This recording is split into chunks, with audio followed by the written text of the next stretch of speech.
Hello, I'm Philip Stoughton and I'm at Apex 2017 in San Diego, and I'm joined by Kevin Walsh from Simplimatic. Kevin, great to see you. Thanks for stopping by again. A lot of talk about automation, as there has been for some time, and again, robotics is always on the agenda. For me, the challenge that we see in this sector is getting robots out of their cages and in amongst the people. How's that process going? There seems to be a lot of players entering, but no clear vision of where it's going to end up quite yet. Yeah, the collaborative front is really a huge growing area for robotics, especially in the electronics industry.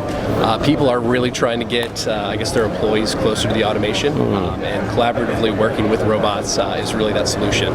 So I know Simplimatic, we're an integrator for Fanuc, KUKA, as well as Universal Robots, all of which offer very unique options in that collaborative arena.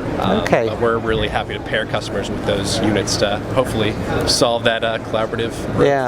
Yeah. And what kind of applications do you see those robots being used in, for example, an SMT facility or a contract manufacturing facility? Yeah, a lot in the contract manufacturing. We actually see a lot of back-end processes being automated because a lot of people do it manually right now, doing those electronic box builds or even doing final packaging and palletizing.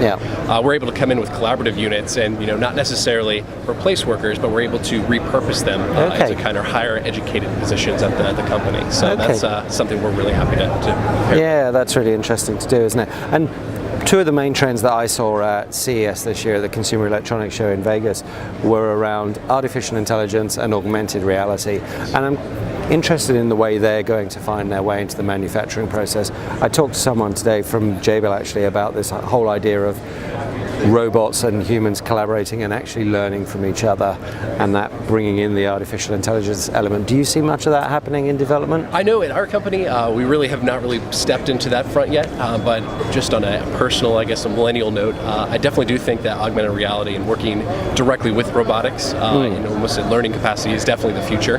I'm anxious to see, I guess, how that impacts our industry, but I definitely think that the future is very bright in terms of automation with robotics. Yeah, there are always interesting social elements, aren't there? But it's this whole the idea of this augmented age where rather than just telling our tools exactly what to do, we can work with them to achieve whatever outcome. Exactly. Well, I know a lot of robotics that we program now have really, really great error recovery scenarios, where it's not necessarily the robot knowing exactly what to do, but with some advanced programming, if it does run into an error, instead of just stopping and halting production, it actually is able to recover naturally on its own. So that's kind of a cool step in that direction. Yeah, and I think it is step by step, incremental as we go. Definitely. Kevin, thanks for stopping by to chat. Phil. Thank you. Great to see you again.